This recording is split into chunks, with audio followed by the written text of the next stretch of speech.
नमस्कार दोस्तों, मैं Vinay Kumar Sharma exam card live channel पर आपका स्वागत करता हूं।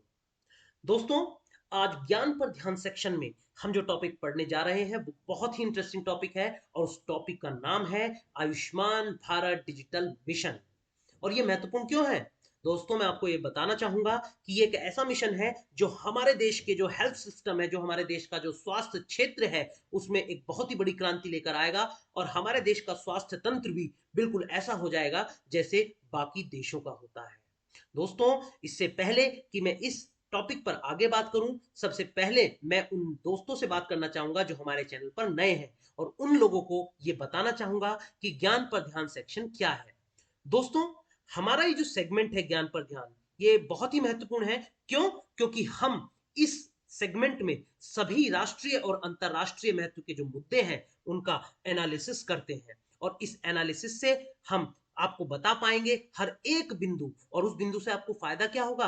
अगर आप किसी एग्जाम को लेकर ग्रुप डिस्कशन कर रहे हैं तो वहां पर आपको उस मुद्दे की हर जानकारी होगी, बारीक से बारीक। इससे क्या होगा, आपको कोई भी व्यक्ति उस डिस्कशन में हरा नहीं पाएगा। आप किसी एग्जाम की तैयारी कर रहे हैं, रिटन टेस्ट देना चाह रहे हैं, तो उसके लिए भी आपकी तैयारी बेहतर बन जाएगी। क्यों? क्योंकि आपको उस मुद्दे से संबंधित हर जानकारी प्राप्त है। इसके अलावा आप अपनी उस सब्जेक्ट की नॉलेज को भी इंप्रूव कर सकते हैं। ठीक है दोस्तों, तो हमारा ये सेगमेंट आपको हर तरीके से मदद करने वाला है। मैं साथ ही साथ आपको ये भी बता दूं कि हमारे एग्जाम कार्ड लाइव चैनल पर रोज सुबह 6 बजे करंट अफेयर्स की भी क्लासेस होती हैं। इससे आप सुबह सुबह सबसे पहले देश विदेश में क्या घटनाएं घट रही हैं इसके बारे में भी जानकारी प्राप्त कर सकते हैं। दोस्तों, इसके अलावा हमारा एक बहुत ही महत्वपूर्ण सेगमेंट है जिसका नाम है परीक्षा पे चर्चा। दोस्तों, ये परीक्षा पे चर्चा वाला ये जो सेगमेंट है, ये क्यों महत्वपूर्ण है? दोस्तों, ये इसलिए महत्वपूर्ण है क्योंकि इस सेगमेंट में हम पूरे देश में उत्तर से दक्षिण, पूरब से पश्चिम, किसी भी राज्य में जो भी वैकेंसी निकल रही है, हम उसकी सारी जानकारी देते हैं कि एग्जाम की लास्ट डेट क्या है, इसकी एलिजिबिलिटी क्या है, आपकी रिक्वायरमेंट क्या क्या है, हर जानकारी हम देते हैं। तो दोस्तों, इस सेगमेंट से आपको क्या फायदा होने वाला है? आपको यह पता चल जाएगा कि आप किस जॉब के लिए एलिजिबल हैं और किस जॉब के लिए आपको अप्लाई नहीं करना है। ठीक है दोस्तों, तो चलिए वापस मुड़ते हैं अपने टॉपिक की तरफ जिसका नाम है आयुष्मान भारत डिजिटल मिशन। दोस्तों, इस वीडियो से आपको क्या क्या पता चलने वाला है? सबसे पहले तो आपको यह पता चलेगा कि ये जो आयुष्मान भारत डिजिटल मिशन है ये क्या है। आपको इसके बैकग्राउंड के बारे में पता चल जाएगा और आपको यह भी पता चलेगा कि यह मिशन क्यों हमने लॉन्च किया।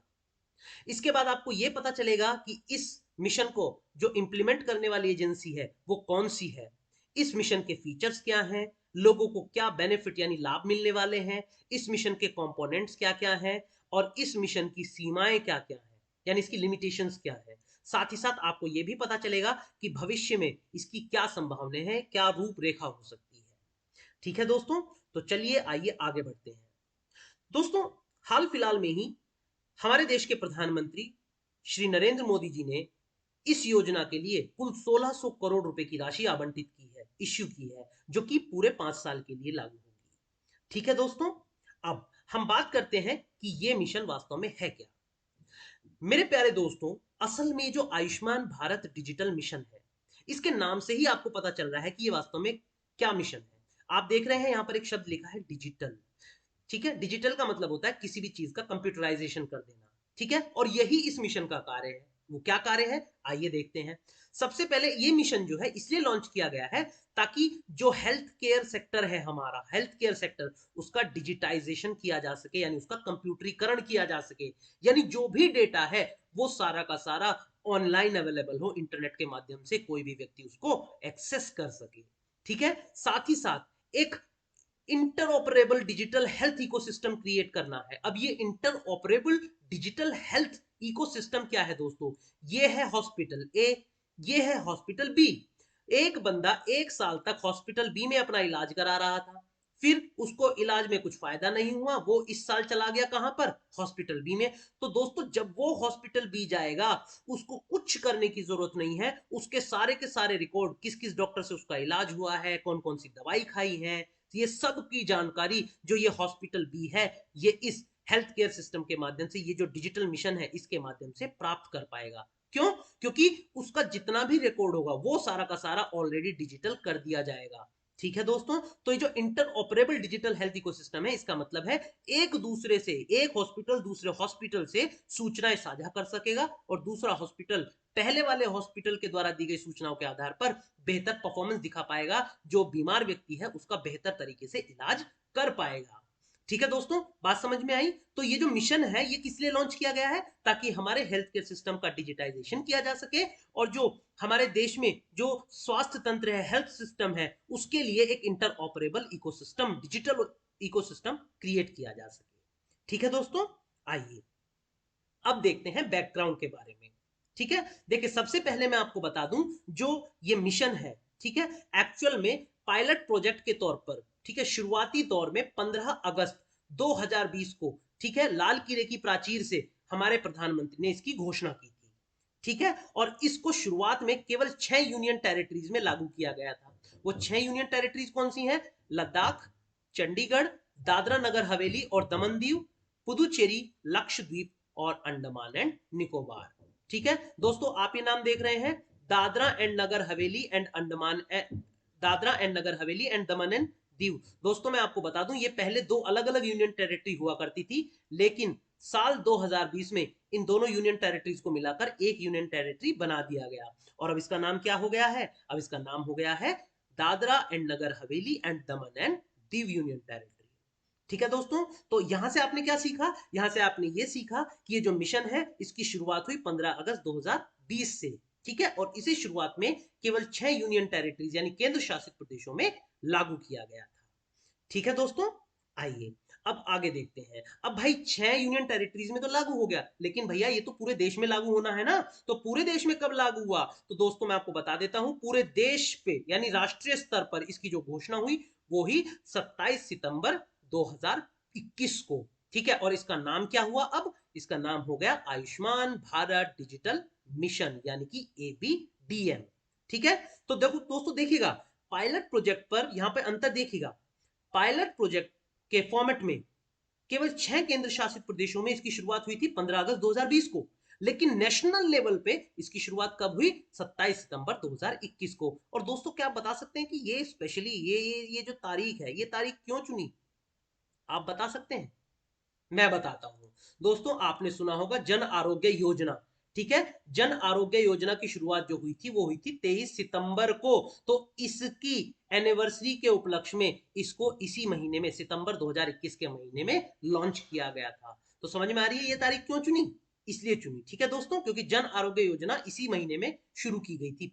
ठीक है, अब दूसरी बात, अब हम कुछ तथ्यों की ओर तरफ देख लेते हैं। दोस्तों 24 फरवरी 2022 तक, ठीक है, कुल मिलाकर 17,33,69,087 आयुष्मान भारत हेल्थ अकाउंट्स बनाए गए थे। अब ये आयुष्मान भारत हेल्थ अकाउंट्स हैं क्या? दोस्तों आपने बैंकिंग सर्विसेज का तो फायदा उठाया होगा। मान लीजिए आपका अकाउंट SBI में है, ठीक है, आपका कोई नंबर है 112 या जो भी आपका नंबर है, आप इस अकाउंट में कहीं भी पैसे जमा करा सकते हैं। ठीक है, आप अगर यूपी में है तो यूपी में जमा करा लें, मान लीजिए आप बिहार गए हुए हैं वहां जमा कर लीजिए, आप दिल्ली में गए हैं तो वहां से जमा करा लीजिए। ठीक है, ये सभी बैंक जो है आपको एट पार चेक देते हैं। ठीक है, एट पार चेक, ये चेक्स जो होते हैं ऑल ओवर इंडिया कहीं से भी, ठीक है, इनकैश कराए जा सकते हैं। इसी तरीके से इस योजना के अंतर्गत आयुष्मान भारत हेल्थ अकाउंट्स भी बनाए गए हैं। अब क्या होगा भाई, आप दिल्ली में इलाज करा रहे हैं लेकिन आपको जाना पड़ा तमिलनाडु, तो बड़े आराम से जाइए। क्यों? क्योंकि आपका जो भी रिकॉर्ड है वो सारा का सारा ऑलरेडी डिजिटाइज हो चुका है और आपको अब टेंशन लेने की जरूरत नहीं है। आपको कोई भी डॉक्यूमेंट साथ उठाकर ले जाने की अब जरूरत ही नहीं है। ठीक है, ओके। अब ये जो आपका जो मिशन है, इस मिशन में कुल 10,114 डॉक्टर्स और 17,319 हेल्थ फैसिलिटीज जो हैं उनको रजिस्टर किया जा चुका है, यानी वो लोग इस मिशन के साथ ऑलरेडी जुड़ चुके हैं। मैं आपको पहले फिर भी बता दूं कि ये मिशन जो है ये एक वॉलंटरी मिशन है। आप चाहें तो इसमें जुड़ सकते हैं, आप ना चाहें तो ना जुड़े, इसके लिए सरकार आपको बाध्य नहीं कर रही है। ठीक है दोस्तों, चलिए अब बात करते हैं ये मिशन किस लिए जरूरी है। ठीक है, चलिए अब हम देखिए, अगर ये मिशन है मैंने आपको जैसे पहले ही बता दिया कि ए हॉस्पिटल से बंदा बी हॉस्पिटल में जाता है, बी से चला गया सी में, सी से चला गया डी में। तो इस तरीके से सभी हॉस्पिटल अगर इससे जुड़ जाएंगे तो एक नेटवर्क बनेगा या नहीं बनेगा। ठीक है दोस्तों, तो बेसिकली ये क्या करेंगे, इस मिशन के द्वारा कनेक्ट करना है डिजिटल हेल्थ सॉल्यूशंस को, जितने भी हॉस्पिटल हैं देश के उन सभी को जोड़ना है। ठीक है दोस्तों, इससे क्या होगा, इससे हॉस्पिटल्स का जो प्रोसेस है वो बहुत ही सिंपल हो जाएगा और ईज ऑफ लिविंग बढ़ेगी। अब भैया हॉस्पिटल का जो प्रोसेस है वो कैसे सिंपल हो जाएगा, वो ऐसे सिंपल हो जाएगा दोस्तों, एक हॉस्पिटल से दूसरे हॉस्पिटल तक डेटा जाने में दिन नहीं लगेंगे, महीने नहीं लगेंगे। बंदे को अपना डॉक्यूमेंट उठाकर नहीं लेके जाना है, सीधा एक्सेस कीजिए इंटरनेट पर, आपके सामने पूरा का पूरा डेटा मौजूद है। दूसरी चीज, ईज ऑफ लिविंग कैसे अच्छी है, ईज ऑफ लिविंग ऐसे अच्छी है कि जो पेशेंट है, जो व्यक्ति है, जो परेशान है, उसको अपने डॉक्यूमेंट उठाकर नहीं ले जाने। मान लीजिए 6 साल से इलाज चल रहा है, तो क्या वो पूरा का एक बैग अपना डॉक्यूमेंट से ही भरकर ले जाएगा? अब जरूरत नहीं है। क्यों जरूरत नहीं है? क्योंकि सारे के सारे डॉक्यूमेंट जो है, सारे आपके प्रिस्क्रिप्शन, सारी आपकी मेडिसिन, किस किस डॉक्टर से इलाज करा है, सब कंप्यूटर पे अवेलेबल है। जिस डॉक्टर के पास आप जाएंगे वो सीधा एक्सेस करेगा और जान लेगा कि आपको क्या बीमारी है और क्या क्या मेडिसिन आज तक दी गई है। ठीक है दोस्तों, साथ ही साथ जो डिजिटल इकोसिस्टम बनेगा, इस डिजिटल इकोसिस्टम में डिजिटल कंसल्टेशन हो सकेगी, आप डॉक्टर से डिजिटली बात कर पाएंगे। ठीक है, साथ ही साथ बी हॉस्पिटल का जो डॉक्टर होगा वो आपके डॉक्यूमेंट को जो एक्सेस करेगा, उस एक्सेस करने के लिए आपका कंसेंट ऑलरेडी वहां पर होगा, तो उसको परेशानी नहीं होगी, क्योंकि आपका कंसेंट ऑलरेडी है। तो वो सीधे सीधे आपके क्या कहते हैं डॉक्यूमेंट्स को वो एक्सेस कर सकेगा, आपके रिकॉर्ड्स को एक्सेस कर सकेगा। ठीक है, समझ में आ रही है? दूसरा सबसे बड़ा फायदा ये होता है कि जनरली जो पुराने केसेस होते हैं उनके रिकॉर्ड्स खो जाते हैं। ठीक है, तो चूंकि सारे डॉक्यूमेंट्स डिजिटाइज हो जाएंगे, तो कोई भी रिकॉर्ड अगर खोएगा आपके पास से, मान लीजिए हार्ड कॉपी खो भी गई है, कोई दिक्कत नहीं है। क्यों? क्योंकि उसकी जो डिजिटल कॉपी है वो अभी भी इंटरनेट पे एक्सेसिबल है और डॉक्टर उसको आराम से देख सकता है और आपका इलाज कर सकता है। ठीक है दोस्तों, अब बात करते हैं आगे की। अब देखिए, ये जो मिशन है, इस मिशन के लिए मैं आपको बता देता हूं इस मिशन की सबसे बेहतरी क्या है। सबसे पहली बात, ये तो एक वॉलंटरी पार्टिसिपेशन है जो मैं आपको बता चुका हूं, आपको कोई फोर्स नहीं करेगा, आप चाहें तो जुड़े, ना चाहें तो ना जुड़े। दूसरा, इस मिशन में प्राइवेसी है, सिक्योरिटी है, आपका कंसेंट होने के बाद ही डॉक्टर इसको रिकॉर्ड को एक्सेस कर पाएगा। ठीक है, इंक्लूसिविटी है, इंक्लूसिविटी का मतलब है इंक्लूजन होना। ठीक है, इस इंक्लूजन होना यानी कि हर सुविधा आपको मिलेगी, हर व्यक्ति इससे जुड़ सकता है। ठीक है, सीमलेस पोर्टेबिलिटी, सीमलेस पोर्टेबिलिटी मतलब एक सिटी से दूसरे सिटी जाओ या एक हॉस्पिटल से दूसरे हॉस्पिटल जाओ, आपको कोई भी डॉक्टर आपकी हिस्ट्री देख पाएगा, आपका बड़े आराम से इलाज कर पाएगा।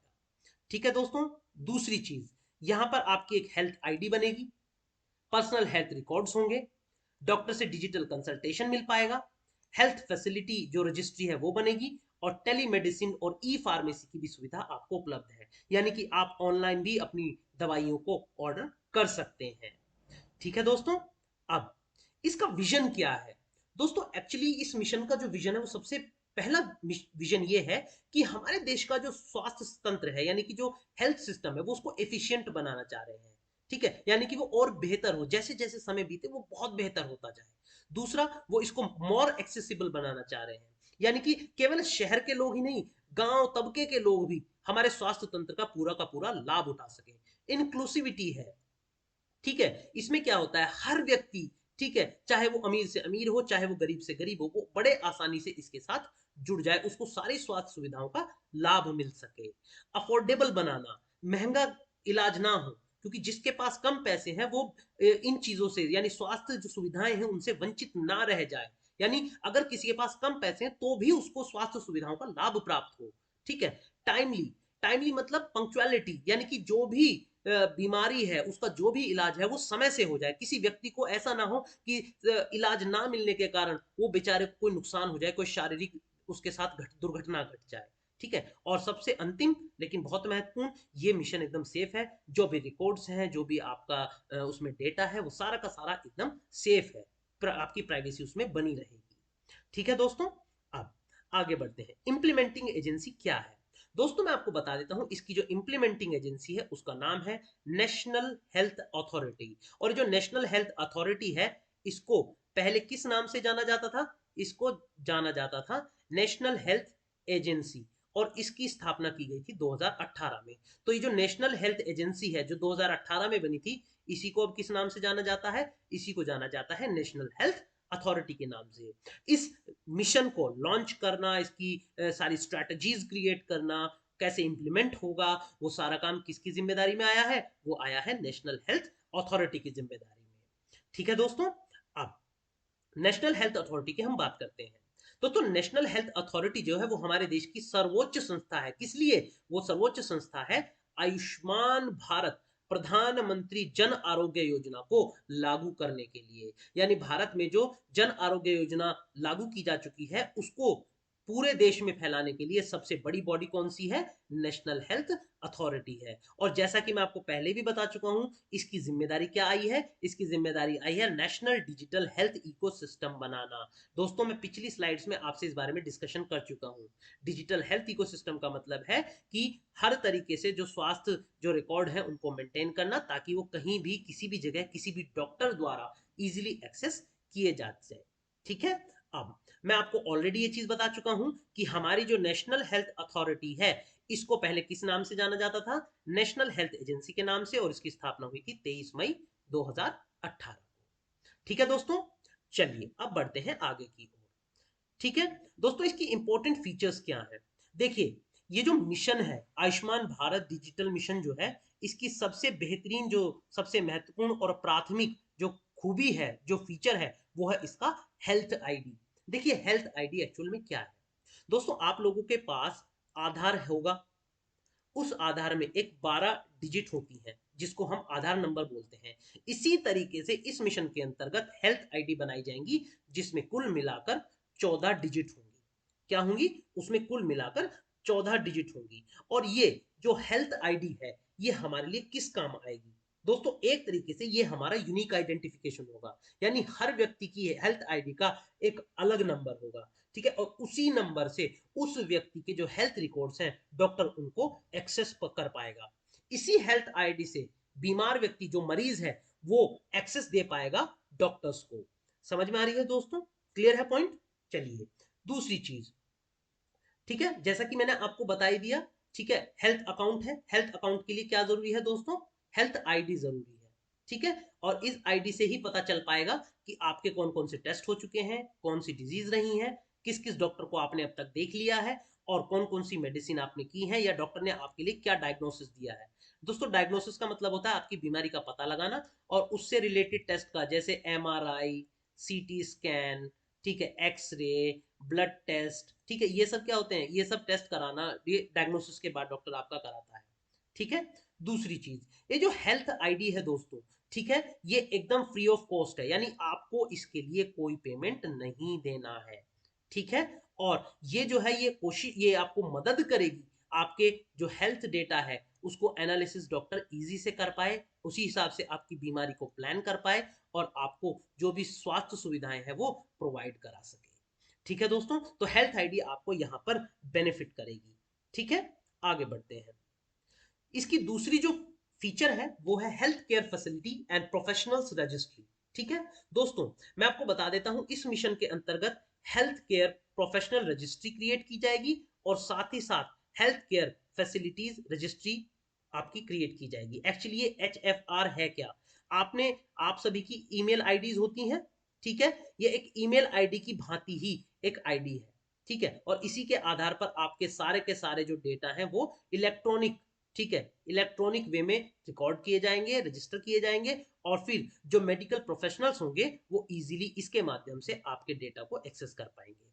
ठीक है, तो HPR क्या है? यानी कि हेल्थ केयर प्रोफेशनल्स रजिस्ट्री। जो मैंने अभी बताया है ना कि जितने भी मरीज हैं, जितने भी बीमार लोग हैं, उन सबका जो डेटा है बीमारी का, दवाइयों का, उसको क्या बोलते हैं? उसको बोलते हैं HPR, health care professionals registry.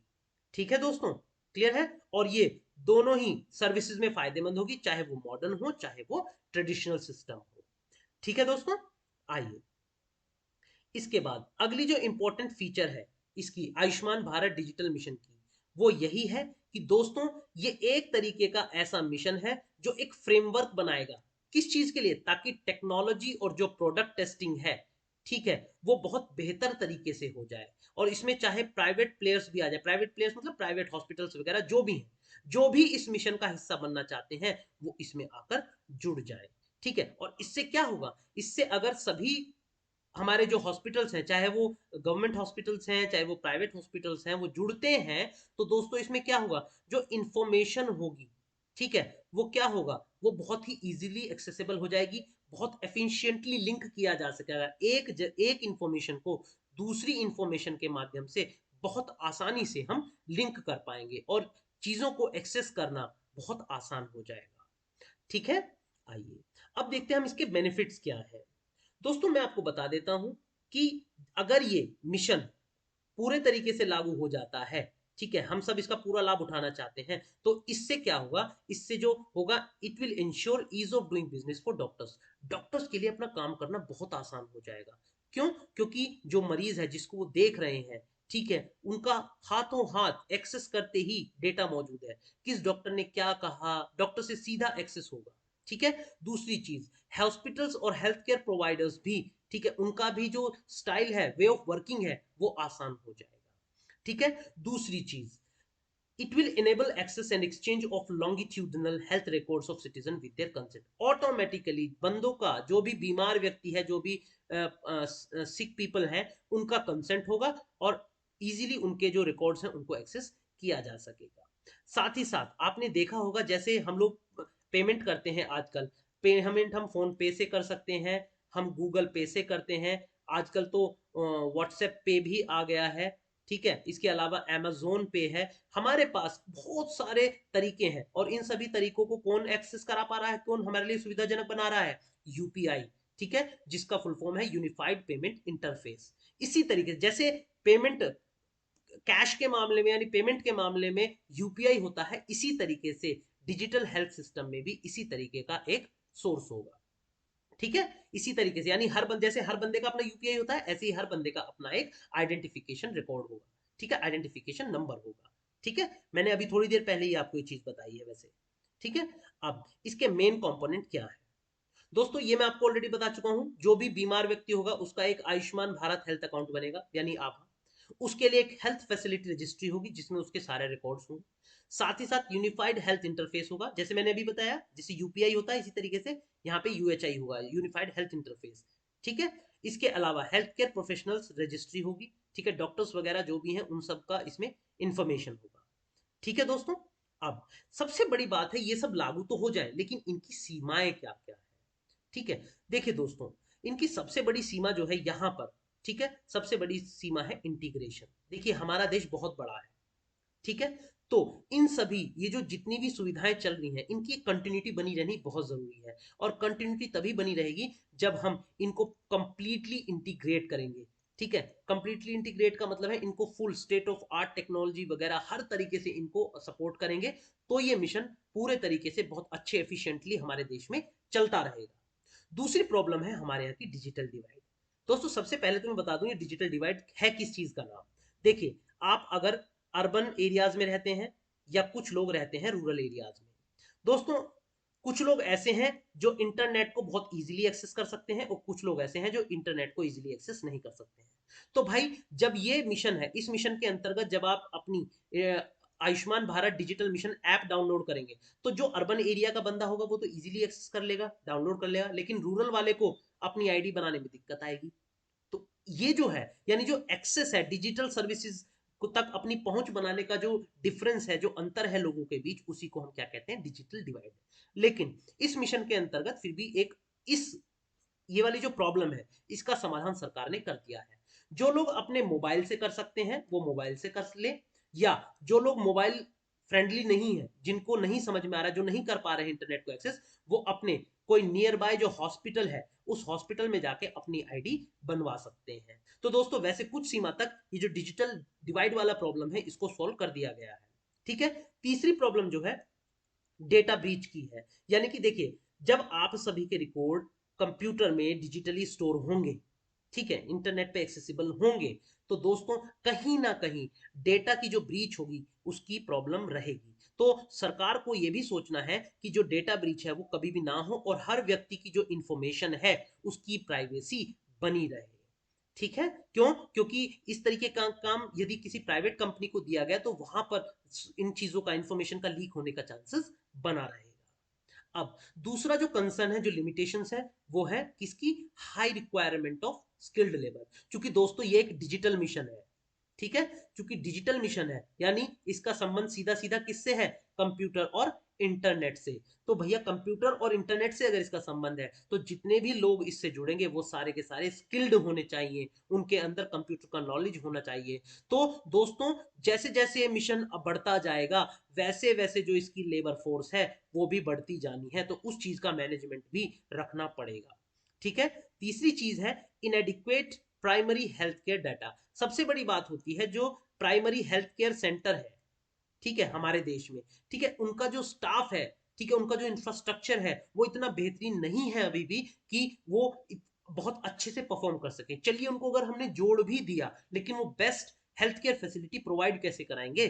ठीक है, तो सबसे बड़ी प्रॉब्लम यहाँ पर ये भी है कि जो हमारा प्राइमरी लेवल पे जो स्टाफ है उसमें कमियां हैं, और दूसरी चीज इंफ्रास्ट्रक्चर में भी बहुत बड़ी कमियां हैं। ठीक है, तीसरी चीज issue of interoperability of system built by different states and central repositories।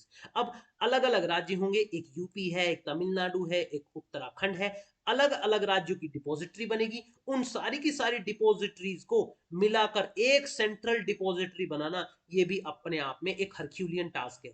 ठीक है दोस्तों, बहुत बड़ा टास्क है। ठीक है, तो ये भी एक समस्या आएगी लेकिन कहीं ना कहीं इसका भी समाधान निकल आएगा।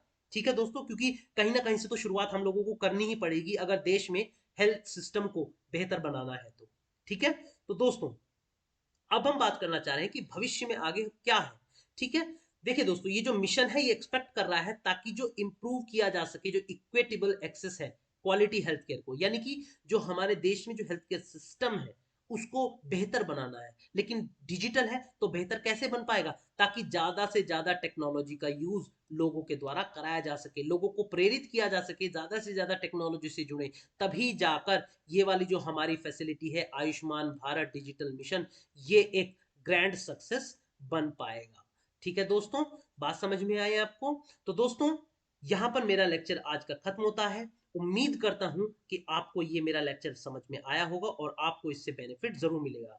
बहुत जल्द अपने नए लेक्चर के साथ मैं मिलूंगा आपसे एग्जाम कार्ड लाइव में। तब तक के लिए धन्यवाद। Thank you so much and take care.